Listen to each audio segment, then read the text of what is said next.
080064 dari kelas 7B Prodi Pendidikan Biologi Fakultas Keguruan dan Ilmu Pendidikan Universitas Muhammadiyah Surakarta. Di video kali ini, saya akan mempresentasikan video dokumenter dari hasil KKL atau Kuliah Kerja Lapangan tahun 2021-2022 yang dilaksanakan secara virtual selama kurang lebih 3 bulan, terhitung dari bulan November tahun 2021 hingga bulan Januari tahun 2022. Dalam kegiatan KKL ini, saya tergabung dalam kelompok 3 yang didampingi oleh dosen pembimbing saya yaitu Dr. Anda Titik Suryani, Magister Sains. Akibat adanya pandemi COVID-19, kegiatan KKL pada tahun ini dilaksanakan secara virtual via Zoom, psikologi, dan WhatsApp Group. Namun walaupun dilaksanakan secara virtual, kegiatan KKL ini tidak kalah seru dan menyenangkan karena kita banyak mendapat ilmu-ilmu baru yang masih kurang kita dengar sebelumnya. Nah, apa aja sih kegiatan yang dilakukan di KKL tahun ini? Simak terus videonya sampai akhir ya. Kegiatan KKL yang pertama adalah kegiatan pembekalan KKL yang dilaksanakan pada tanggal 1 November tahun 2021.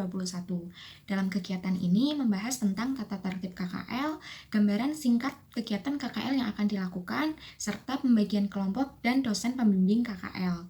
Kegiatan selanjutnya yaitu kuliah pakar yang dilaksanakan sebanyak 3 kali, yaitu kuliah pakar 1, kuliah pakar 2, dan kuliah pakar 3.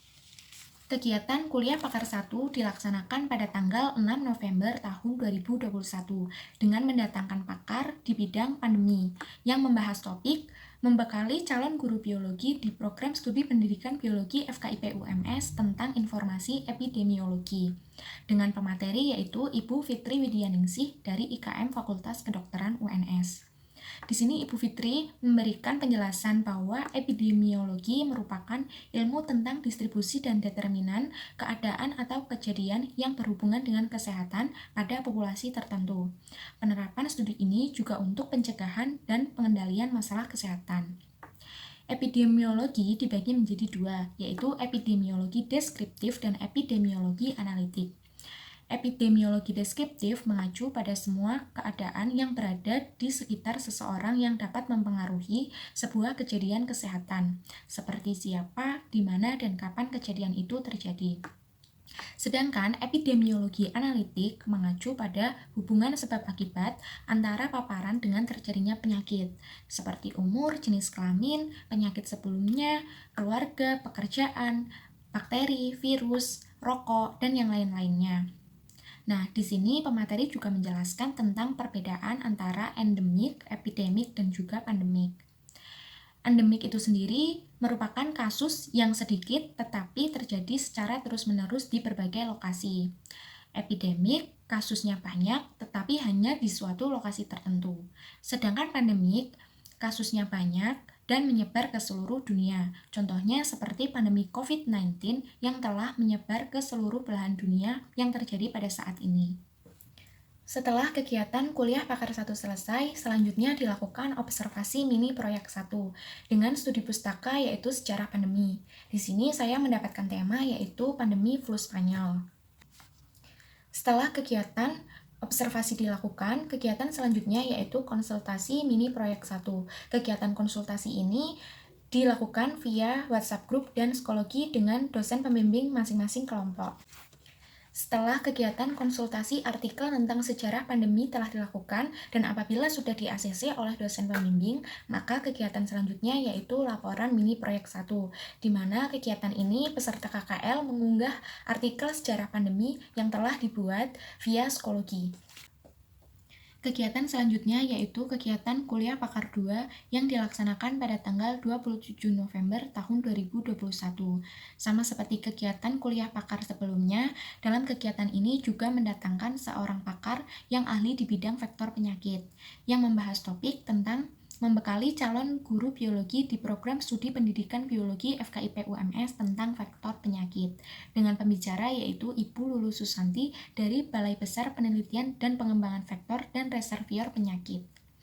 Di sini Ibu Lulu Susanti menjelaskan tentang definisi vektor, yaitu vektor merupakan serangga yang dapat menularkan penyakit atau patogen dari penderita kepada orang lain, di mana vektor itu dibagi menjadi 2, yaitu vektor mekanis dan vektor biologi.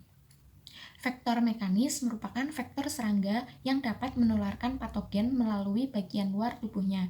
Contohnya kecoa, lalat, dan juga semut. Penyakit yang disebabkan oleh vektor mekanis diantaranya disentri, kolera, tipes, SDA, dan juga iritasi. Sedangkan vektor biologi merupakan vektor serangga yang dapat menularkan patogen dengan cara masuk ke dalam tubuh serangga kemudian berkembang biak sebelum ditularkan. Contohnya yaitu nyamuk yang dapat menyebabkan malaria, DPD, dan juga chikungunya.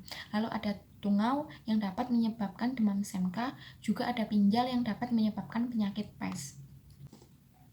Setelah kegiatan kuliah pakar 2 selesai, kegiatan selanjutnya yaitu observasi mini proyek 2 dengan studi pustaka keragaman vektor penyakit di lingkungan sekitar rumah. Di sini saya mendapatkan tema yaitu tentang vektor serangga. Setelah dilakukan kegiatan observasi, kegiatan selanjutnya yaitu konsultasi mini proyek 2 yang berupa infografis tentang vektor penyakit.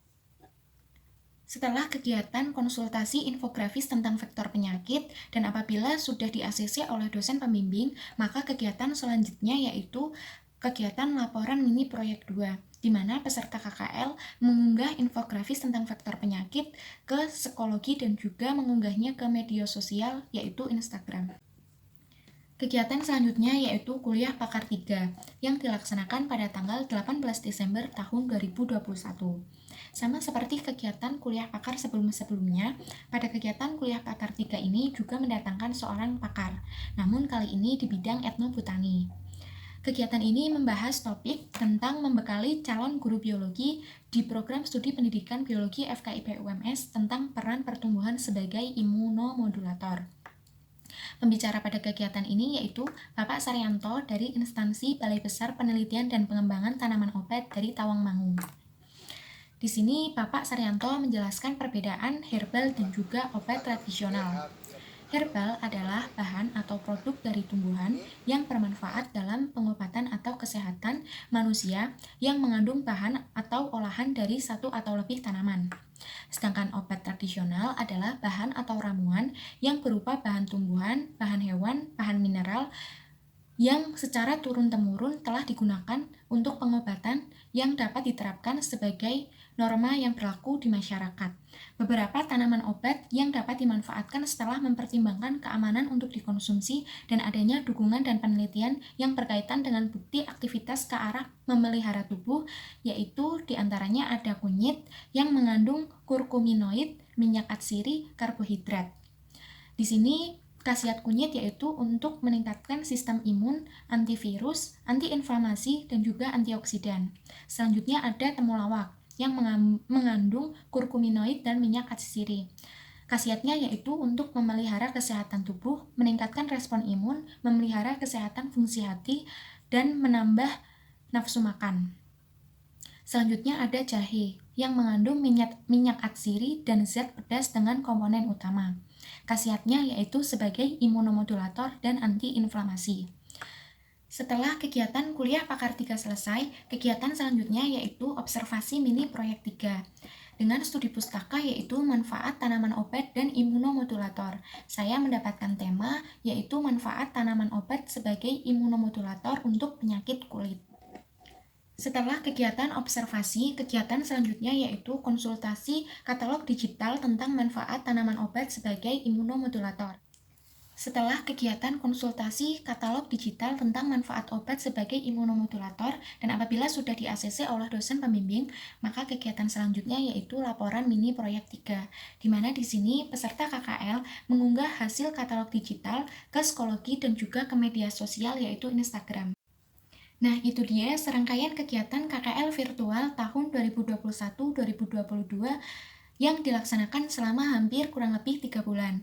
Kegiatan KKL ini menurut saya sangat seru dan juga menyenangkan, karena banyak sekali ilmu dan manfaat yang saya dapatkan. Sekian yang bisa saya sampaikan di video dokumenter tentang kegiatan KKL tahun 2021-2022 kali ini.